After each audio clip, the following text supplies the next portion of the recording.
তো ইমানদারে কি করবে? ওয়া আমিলুস সালিহাত, সৎ কাজ করলো, সৎ কাজ করার পরে আবার তারা আরেকটা কাজ করবে, ওয়া তাওয়াসাউ বিল হক, সত্যের তাগিদ দিবে, সত্যের তাগিদ দিবে, সত্য কথা বলবে, মানুষকে সৎ কাজ করে সত্য কথা বলার আদেশ দিবে, উপদেশ দিবে, অসৎ কাজ না করার জন্য তাদেরকে বিরত রাখার চেষ্টা করবে, তাদেরকে অসৎ কাজ থেকে যেভাবে ফিরে আনা যায় সেই তাগিদ তাদেরকে দিতে হবে।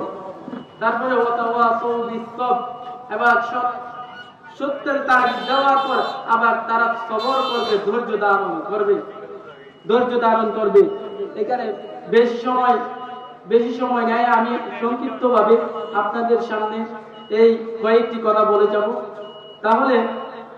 তাহলে এই সূরাটার মধ্যে কয়টি জিনিসের কথা বলা হয়েছে?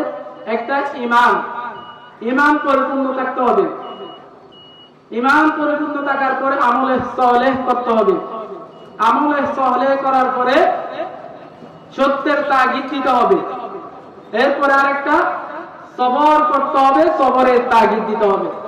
শুধু নিজে সবর করলাম আর অন্যকে সবরের তাগিদ দিলাম না, এটা হবে না। আবার অন্যকে সবরের তাগিদ দিলাম, ধৈর্যের তাগিদ দিলাম, নিজে ধৈর্য ধরলাম না, এমনও হবে না।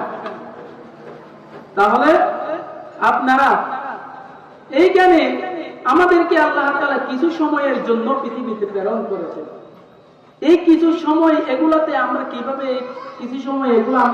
কাটাবো, সেই কাজগুলি আল্লাহ তাআলা আমাদেরকে দিয়েছেন, গাইডলাইন দিয়েছেন, কোরআন দিয়েছেন, হাদিস দিয়েছেন।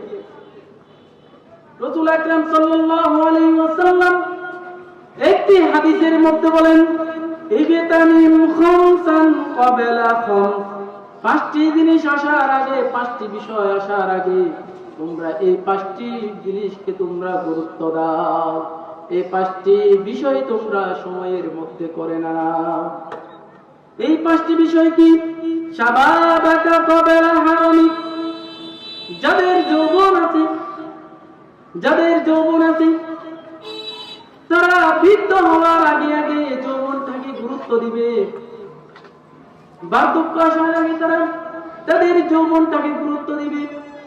তাহলে পরে আখিরাতের মধ্যে তারা সফল কাম হবে, তাহলে তারা আখিরাতের মধ্যে জান্নাত পাবে, জাহান্নাম থেকে তারা মুক্তি পাবে। কিভাবে তারা তাদের যৌবনটা কাটাবে? সেই যৌবনটা আল্লাহ তাআলা যৌবনটা কাটানোর জন্য আল্লাহ তাআলা পবিত্র কোরআন দিয়েছেন, গাইডলাইন দিয়েছেন, হাদিস দিয়েছেন। তারা প্রত্যেকে কোরআন এবং হাদিস গবেষণা করবে, কোরআন হাদিস অধ্যয়ন করে তাদের জীবনটাকে সুন্দরভাবে সাজাতে হবে। সব কাজের মধ্যে তাদের যৌবন কাটাতে হবে।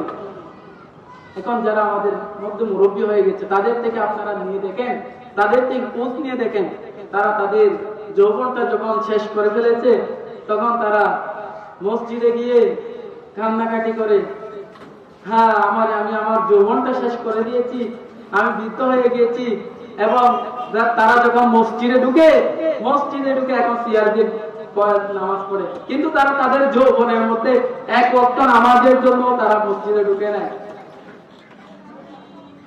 এখন মসজিদে ঢুকে বলে, বাজিনে আছেন দি বেতা নাই, সইদা দিতে পারি, রুকু সইদা করে দিতে পারি, এইরকম তারা বলে, কিন্তু তাদের যৌবনটা শেষ করে দিয়েছে।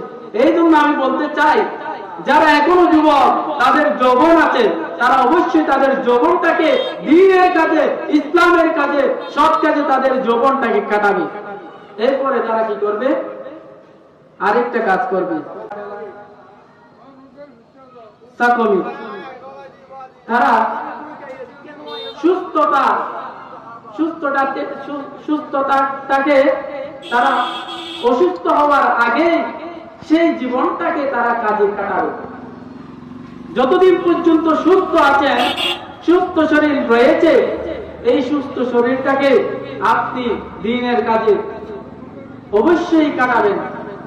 ইসলামের কাটাবেন, ইবাদতের মধ্যে কাটাবেন। আল্লাহ যে নিয়ামত দিয়েছেন সেই নিয়ামতের আপনার শুকরিয়া আদায় করতে হবে। এরপরে আরেকটা হলো ওয়াগিনাকা ক্বাবলা ফাকরি, অভাব আসার আগে স্বচ্ছতাকে গুরুত্ব দিতে হবে। এখন আপনার স্বচ্ছতা আছে, আপনার পরবর্তী সময়টা আপনার অস্বচ্ছতা থাকতেই পারে, অভাব থাকতেই পারে। এই জন্য আপনার যখন এখন স্বচ্ছ আছে, আপনি এই টাকাগুলো, ধন সম্পদগুলো আপনি আল্লাহর কাজে দ্বীনের পথে খাটান, তাহলে আপনার ওই টাকাগুলো, ওই ধন সম্পদগুলো আখিরাতে আপনার জন্য কথা বলবে। আপনার থেকে এখন একটা ফকিরকে দেখলেন, ওকে 10 টাকা দিলেন, 20 টাকা দিলেন, একটা কোরআনের মাহফিল হচ্ছে, এখানে 10 টাকা, 20 টাকা, 100 টাকা দিলেন, এবং একটা গরিবকে, এখন বর্তমানে শীত পড়তেছে, এখন শীতকালে যারা পথে ঘাটে থাকে, রাস্তাঘাটে থাকে, কত শিশু যারা আছে, এবং যারা আপনাদের এলাকায় যারা গরিব অসহায় মানুষ রয়েছে, তাদেরকে আপনি একটা কম্বল কিনে দেন বা একটা শীত বস্ত্র কিনে দেন, তাহলে এই যেই টাকা দিয়ে তাদেরকে আপনি কিনে দিলেন, তাদের দোয়াইয়ে আপনি কিয়ামতের দিন আপনার জন্য এটা নাজাতের উসিলা হবে। এরপর যে আরেকটা বিষয় হলো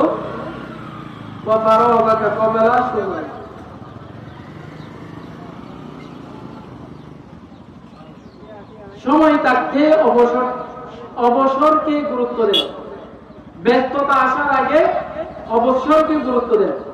আপনি এখন অবসর আছেন, আল্লাহর কাজ করেন, আল্লাহর ইবাদত করেন।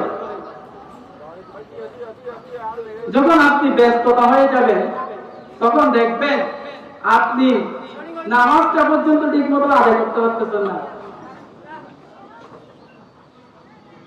অনেকে আবার ফরজটা পড়েও চলে যায়। এই জন্য নফল, সুন্নত এগুলো আপনি যখন অবসর আছেন চালিয়ে যান। যখন ব্যস্ততার মধ্যে চলে আসবেন, তখন আপনার জন্য ভালো হবে। এরপরে মৃত্যু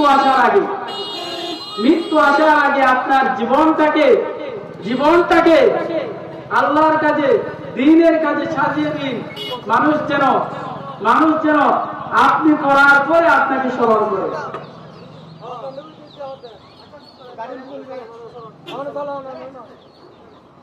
তাহলে আপনাকে অবশ্যই স্মরণ করবে। যদি আপনি আপনার জীবনটা দুনিয়ার মধ্যে সাজায় নেবেন, দুনিয়াতে সাজালে পরকালে আপনার জন্য নাজাত হবে।